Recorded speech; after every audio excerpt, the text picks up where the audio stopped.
You know, the electric car is kind of an interesting case study. I mean, it was such an abysmal failure that I think there are a lot of people involved in the initial decision-making and trying to pointing fingers at whose responsibility it is.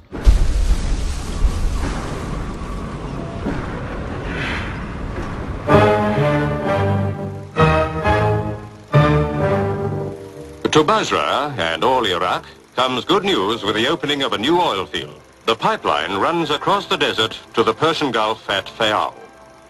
There, tankers load up with the precious fuel the world needs so badly. Yes, it's a big day for Iraq, and there's a feast to celebrate. Sheep stuffed with rice and a host of other good things. But that's only the first of the good things that will come to Iraq, thanks to oil. Oil companies have rarely shied away from global issues, but why did they lobby so hard to build public opposition to the electric car in California? I find it difficult to rationalize why the oil industry got so intimately involved in this, other than maybe they saw it as a threat to what I would call the monopoly they had on providing the transportation fuel. There's no question that people who control the marketplace today, the oil companies, have a strong incentive to discourage alternatives, except the alternatives that they themselves control. And, you know, just as General Motors 40, 50 years ago bought up the trolley systems and shut them down, the oil companies have opposed the creation of an electric infrastructure. I differ strongly with that. We did not kill the electric car. The petroleum industry did not kill the electric car. What killed the electric car was antiquated technology. It's a good example, and it's something that we should not repeat, an example that we need to avoid. There's still roughly 1 trillion barrels worth of oil in the Earth's crust. And if you figure that the average price of that subsequent oil will be $100 a barrel, that's $100 trillion worth of business yet to be done. However, at some point when an alternative is good enough, people will snap over. And that's what the oil companies fear the most. We use 280 million gallons of gasoline a week in California. Right now the price is $2.20. Well, a year ago it was $1.20. Okay, there's $1 more a gallon. Somebody's making $280 million more a week this year. It's the same gas, the same pipeline, the same refineries. The profits are outstanding.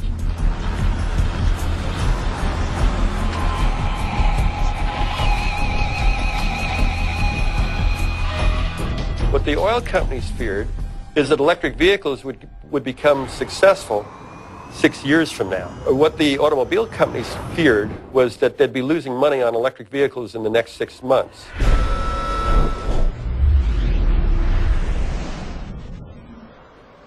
Even as car companies made electric cars, they fought them at every step. What was their motive?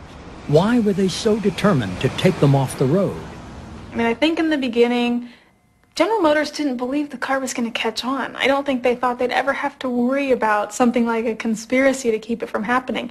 They hated the mandate. They hated it so much that they ended up not even really wanting to be in the business of EVs. What I frankly detected was a huge resentment about being told what type of motor vehicle had to be made, and it became a fight of principle rather than one of trying to actually technologically solve the problem. I do know that I was surprised at some of the stances they took in Sacramento in arguing. End of comment.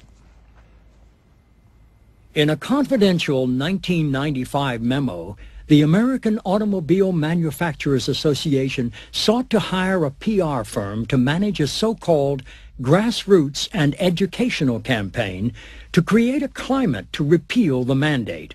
The challenge, according to the document, was greater consumer acceptance of electric vehicles. Why would the car companies campaign so hard against their own creation? I made the case at the General Motors board that the reason for the EV1 was to give General Motors a very big head start in how you transform electricity into the drive power for the car. And we give them 2-3 years lead. And in my judgment, it did. But My frustration was they did not capitalize on the lead. And the reason, which was discussed at the board, was that there was not a profit seen to be coming out of either electric cars or hybrids. They could not understand how Toyota could possibly make a profit out of the Prius, for example. They were going to lose their shirt. And as evidence have shown, I don't think Toyota is losing their shirt. If loss of revenue worried car companies, then the electric car posed another problem altogether. It had no internal combustion engine, the cornerstone of the auto industry. These parts represent a large part of a dealership's income through the replacement and the maintenance. Essentially, this group of parts is a visual representation of the profits that the auto industry doesn't make when they sell an EV1 or an EV in general. I can actually identify a lot of these that didn't get used on the EV1 program. You know, oil filters you need 4 times a year. That was probably the most prominent thing, along with the several quarts of oil every time. I didn't enjoy working on internal combustion engines just due to the fact you got so dirty.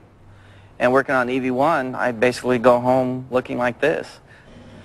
Servicing the EV1 was pretty simple. It came in about every 5,000 miles. We'd put it in the air.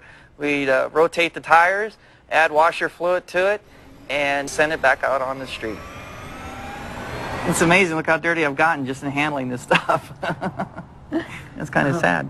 In order to sincerely market a clean car, you have to suggest that your core product is dirty, and that it uses oil, and that it uses gas, and that it increases our dependence on foreign oil, and here's this product that doesn't. It looks very schizophrenic, but I think when it started, we can show the people in California we can meet the zero emission requirements, and later on, so do we want to show them that we can meet it? That means all of our other cars. But the more it caught on, the more that there was this dichotomy between clean and efficient and non-polluting versus a suburban.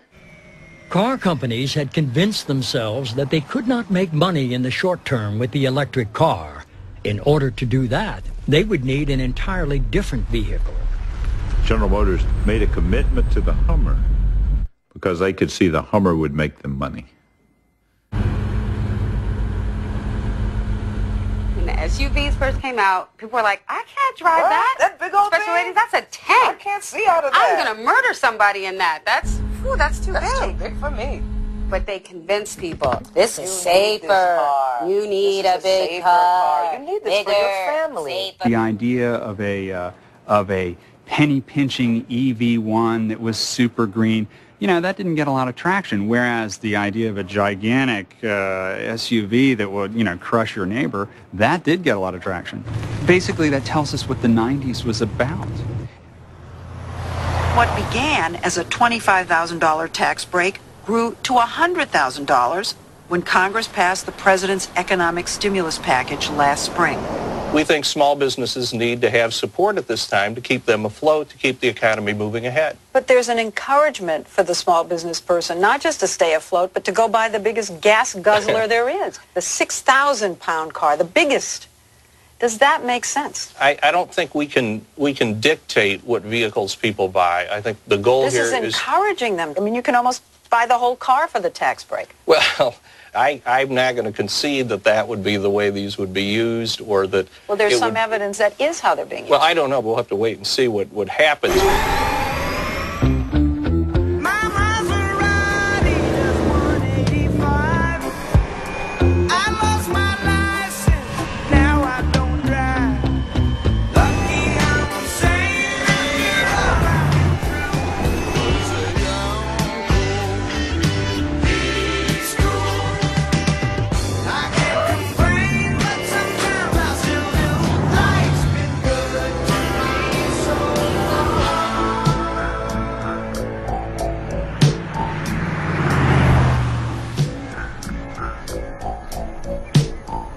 I don't want to see Hummers driven off the market by the government. I want to see everything given a level equal chance. The thing that bothers me is that in fact it's not a level equal chance. We're using our military to ensure the flow of oil. We're using tax dollars to support the car companies in different ways, and we're not using our tax money to do the things that we really need to do to prepare for the future.